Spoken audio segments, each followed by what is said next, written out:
good, fight fans? This is Dean. Welcome back to the Standing 8 Count Fighting channel. Before I begin, let me give a special shout out to Vladimir Klitschko, the former lineal heavyweight champion of the world. This week, he announced his retirement. I want to wish him the best. With that being said, let's get on to business.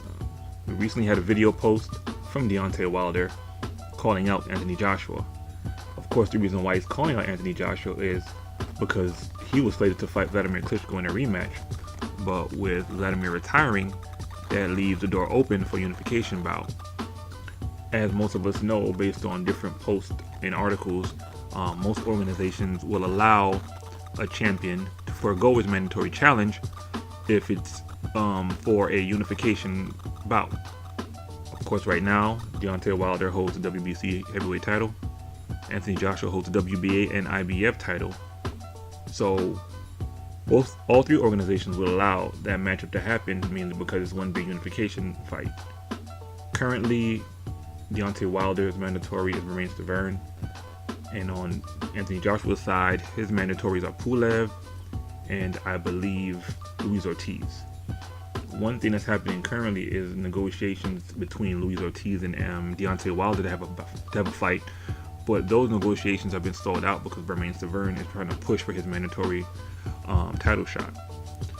As we all know, Romain Stavern lost the title to Deontay Wilder a few years ago in a non-competitive 12-round unanimous decision. So right now, most people would like to see Romain Stavern, step aside and allow Luis Ortiz and Deontay Wilder to fight, but he's really fighting hard to not let that happen. But of course, Deontay Wilder, he'll forego both Romain Stavern and Luis Ortiz if he can get a unification title fight between Anthony Joshua. He's called him out several times in the past. He's also called out WBO heavyweight titleist Joseph Parker, but no one seems to want to take him up on this challenge. The recent video he did, he pointed out the fact that he didn't want any other fighters, because I think Eddie Hearn has been trying to push Dillian White onto Deontay Wilder. And again, I did a video about this a couple weeks ago. I didn't even know Dillian White was even in contention for a title fight. I think he's just throwing, like Deontay kind of hinted at in the video, he feels like Eddie Hearn is just trying to throw different hurdles at him to avoid having a matchup between him and Joshua. It's clear to me that's what he was trying to do.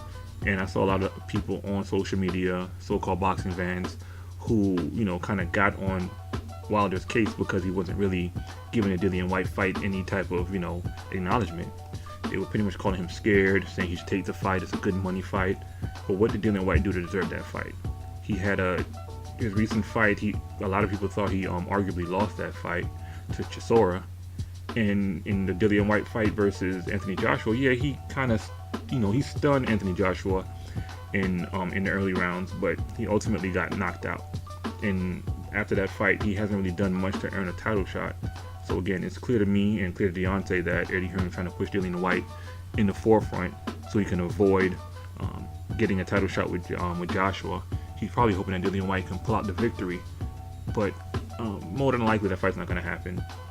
If Romain Stavern doesn't get a shot, then Luis Ortiz might get a shot, because as it stands now, Anthony Joshua doesn't seem to want to acknowledge Deontay Wilder in terms of unifying, and right now they both don't really have anything stopping them, because if the sanctioning bodies are going to allow them to fight and forego their mandatories, all Anthony Joshua has to do is agree. That's it. If he agrees to a fight, they'll make the fight. No hurdles, nothing. But as it stands now, we don't know what's going to happen. Anthony Joshua, he hasn't, from my knowledge, he hasn't acknowledged Deontay Wilder's video. The last thing I saw from Anthony Joshua was how he acknowledged the retirement of Vladimir Klitschko, which was a good thing. I mean, a lot of people were doing different posts, wishing him well on his retirement, because he's been in the game for who knows how long. I think he's 40 years old now. So, it was about time. Yeah, he had a good fight with Anthony Joshua, but at the end of it all, he did get TKO'd. So, there's nothing more for him to prove. Yeah, he can get another good payday fighting Joshua, but at the risk of his health, at this point, Anthony Joshua's only going to get better. And usually in rematches, especially in the heavyweight division, the younger guy normally beats the older guy. So I wasn't really looking forward to the rematch. Regardless of how good the first fight was, I just want to see, the new younger fighters kind of get it on and see who's the best of the best when it comes to the heavyweight title challengers and holders. So with that said, hopefully Anthony Joshua steps up to the plate and fights Deontay Wilder. I just want a good heavyweight fight. Joseph Parker, I think he's fighting his mandatory in Hughie Fury. I've never seen Hughie Fury fight. I don't care for that fight. Deontay Wilder tried to make a fight with Joseph Parker, and he basically backed out of whatever negotiations they might have attempted to have or started having. But at this point now, to me, Joseph Parker is not really a main player in the heavyweight division, even though he is a titleist. So right now, the fight to make is Deontay Wilder and Anthony Joshua.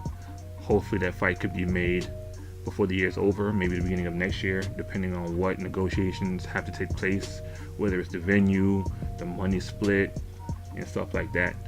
So we'll see. Deontay Wilder is seemingly a fighter's champ. He wants to fight everybody. He wants to unify. He calls people out left and right. It's just, for whatever reason, the promoters and the fighters themselves are not really taking him up on his challenges, and it's getting frustrating because just like in the junior welterweight division, we have a big fight coming up with Ndongo and Terrence Crawford where they're going to unify the division, all 4 belts.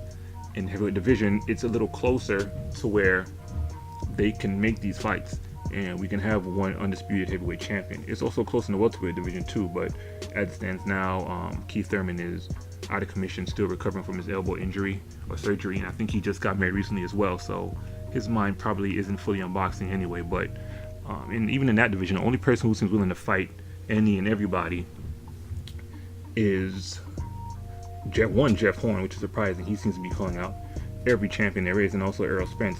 He wants to fight and unify. So we'll see what happens there. But in the heavyweight division, the fight to make, the fight everyone wants to see, is Deontay Wilder and Anthony Joshua. Hopefully they can make it happen. You guys let me know what you think about what's going on with the retirement of Vladimir, with the Deontay Wilder call-outs, and the fact that Anthony Joshua is seemingly ignoring him. So let me know what you think. Please like, favorite, comment, share, and subscribe. This is Standing Fighting Channel. You guys have a great weekend.